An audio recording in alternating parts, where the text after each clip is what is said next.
Well, hello, friends, and welcome to the now rare occurrence of one of our evening check-ins here.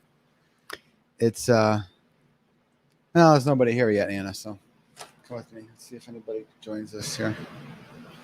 My buddy, my buddy Anna with her birthday balloon. Do you guys know that Anna had a birthday on Friday? Oh, it's tied here. I tied it. Friday, Anna had her birthday, so we still have. You can see behind me here. There's balloons still remaining, and there's one now tied to my chair. So Anna is now 8 years old. Can you guys believe that?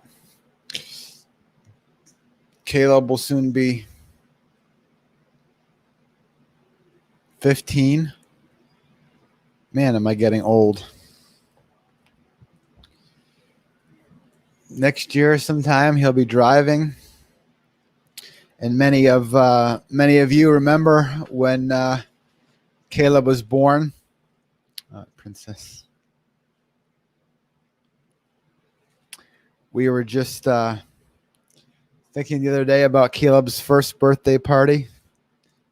Now 14 years ago. Where does the time go, huh?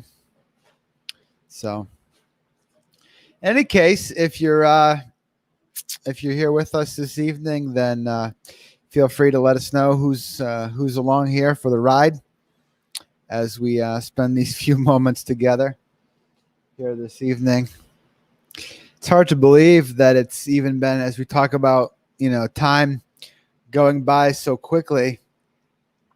It's hard to believe even the amount of time that's gone by since the kind of pandemic adjustments to our schedules has been what it was early or mid-March, kind of mid-March, March, April, May, June, July, August, 5 months. 5 months or so of this, and I remember the first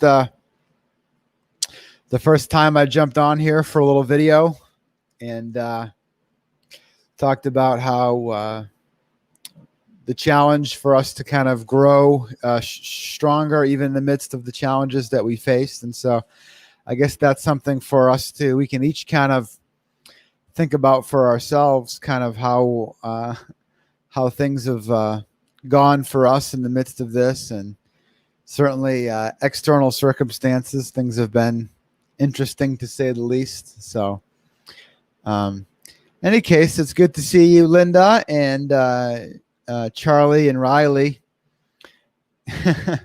and Alan and Shelley. It's good to see you guys here this evening with us as we just spend these few moments kind of connecting. I think it'd be nice to be able to connect here midweek for, well, a little while. Of course, once we start into our Awana, not too many weeks away.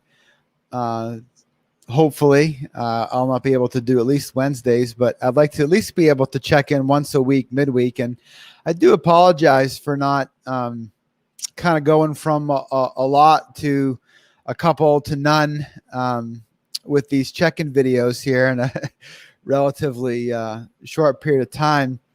It's just kind of gotten busy for me here in the evening times, but I do have more flexibility daytime. So maybe what we can do is try to do maybe 2 of these a week, maybe do one during the day sometime, and then one here at the 7 o'clock evening time to kind of give us this kind of midweek reconnection time, in addition to our Sundays where we kind of share together. Here's Anna again for the bigger crowd with her princess balloon. Yeah. So you want to say hi? So in any case, hello to Vicky as well. It's good to see you here with us also. So I've been thinking, of course, thinking about a lot of things as time goes by. But as as time goes on and I think about ministry and our lives and things, one of the things foremost on my mind is kind of what it is and how it is that God shapes us, what practices or what things that we engage with really become meaningful to us. And as we think about certain practices, sort of asking the question, what is it that we hope to sort of get out of the things that we do? What are the practices that shape us? And there's probably many. One of the things that, oftentimes we come back to as Christians, a couple of the kind of the core things that we try to practice are prayer and Bible reading on a somewhat regular basis. Again, some of us are very disciplined. I'm not saying that's necessarily me. Some are very disciplined to do certain things every day. Some, are on a little bit different schedule. But as you think about practices that kind of shape us, I'm just thinking about what it is that we hope to accomplish as we, for example, read the Bible ourselves. And, what is it? So say we have either a daily reading, a daily devotional, we kind of work through something. What is it that we really are after in that time that we spend? Certainly, it's nice to have a few quiet moments in a busy day. It's nice to have a chance to reflect some. And I guess that's really part of the challenge for me. And I guess I'll just sort of throw this out for you. And I'm not actually asking you to answer it here for me, but just to reflect on it yourself. If I was to ask you, or you were to ask me, or we were to ask each other, what is it from Scripture that you are reflecting on or thinking about? Would you have an answer? And I don't mean such that like a being like shamed or embarrassed or whatever that you did or didn't, but kind of getting at the question of this are the things that we're reading in the Bible, reflecting on, thinking about, do they kind of stay in our minds such that we kind of contemplate and process them at various points throughout the day? Or is that those moments of maybe Bible reading or devotional type of thing or whatever, do they kind of only exist for those moments themselves? And I guess one of the reasons why I asked that is because I know that for me, in my own experience, really the fruitfulness comes when there's things that are kind of on my mind that I'm kind of wrestling through what they mean, how they apply, how they work or don't work in my life. It's when I'm kind of, doing things like driving in the car or mowing the lawn or whatever else. When those things, from the Scripture that relate to God's heart, God's will for my life, for our lives, it's when they continue to kind of soak in there, marinate, to use a message from a couple months back. That to me is where the fruitfulness really comes. And we could think about certainly scriptures that's very maybe well known to us, like from James, where he talks about do not only be listeners of the word, but be doers of the word. Of course, Jesus talks a lot about that as well. I was also thinking about another well-known scripture, and that's from Second Timothy chapter 3.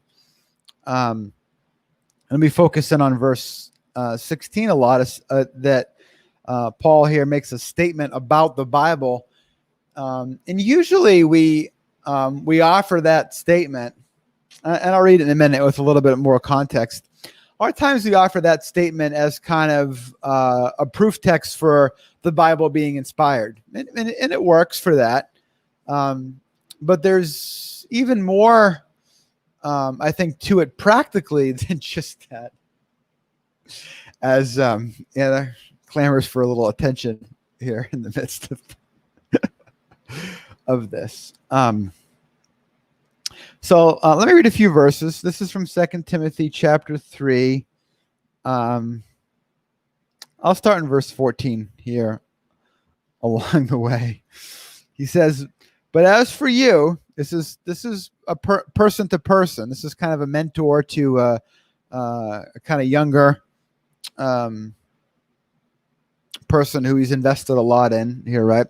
"But as for you, continue in what you have learned and have become convinced of, because you know those from whom you learned it, and how from infancy you have known the Holy Scriptures, which are able to make you wise for salvation through faith in Jesus Christ.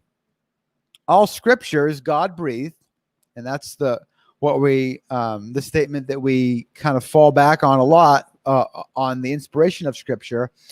And at this point, primarily here, he's got to be talking about the Old Testament Scriptures, even because the New Testament hasn't been formulated as it is. There may have been a couple of the documents there accessible to him, floating around. And of course, this applies to the whole Bible now for us, as as we have a complete collection of Scripture. And so certainly now we can apply Old Testament and New, but it's important that we do include the Old Testament, because certainly that would have been in view here as he wrote these words. All Scripture is God breathed, but don't stop there. God breathed and is useful for what? He doesn't say just useful for a few quiet moments in the morning or in the evening. Useful for teaching. So that's the learning ourselves and then teaching others, whether it be our kids, colleagues, friends, spouses, whatever, right? Because we have to know what the word says in order for the next parts to really come into play as well. For teaching, rebuking, and correcting. Now that relates to other brothers and sisters as well too, but I want to, even as we think about it for ourselves, even primarily ask the question, as we contemplate and wrestle with and engage with Scripture, do we allow and even invite it to do that for us ourselves, right? So certainly we can use Scripture to teach and correct, and get back on track others in our fellowship, lovingly, right?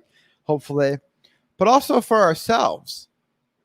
And I think, that oftentimes involves that more wrestling time, that more kind of thinking time, as we come across aspects and sometimes things that kind of we realize, oh man, like I've not really lived that out real well. Or even as we maybe say, I wonder how I'm living that out or not.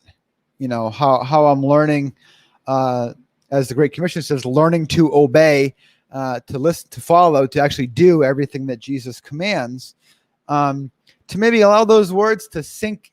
Not necessarily these words, but any of the words that we happen to be reading in our daily, or however often it is, or even if it's from a Sunday message or something like this. I guess my overarching point is this: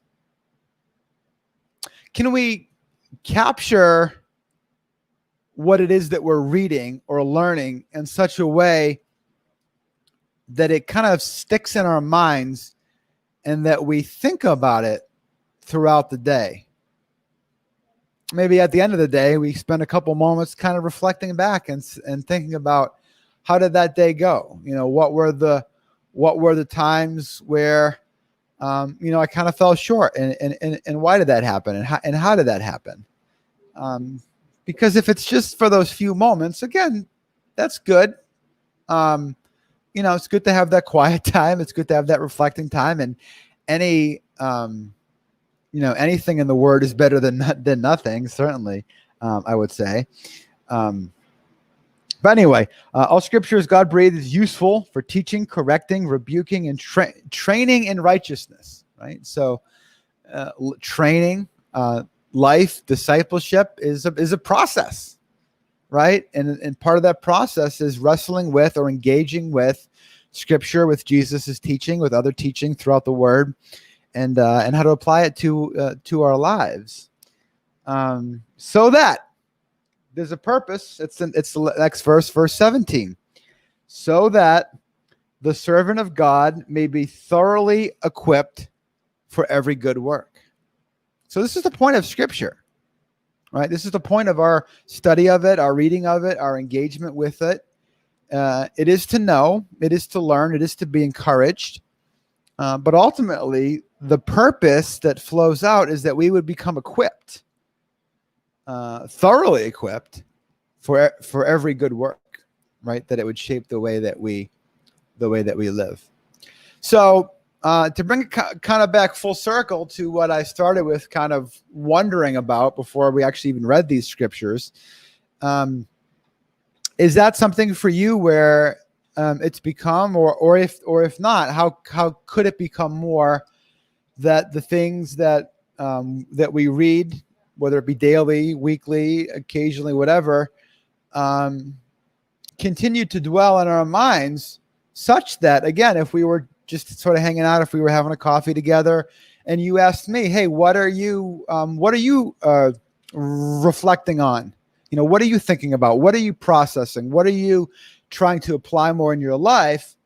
That I wouldn't just have like a dumbfounded look, like I'm supposed to do that, and I wonder if maybe it wouldn't be helpful for us to maybe ask those kind of questions of each other more often, not with a sense of like shame or guilt, like if nothing comes to mind, but just that then maybe sharing what it is that we're processing and maybe making it just more normal to be reflecting on Scripture, to be thinking more about it and wrestling with it sometimes, or even struggling with it, or asking questions together, and applying it, such that those kind of conversations become as normal as, the other kind of chit chat that we always tend to have. I think that would be fruitful.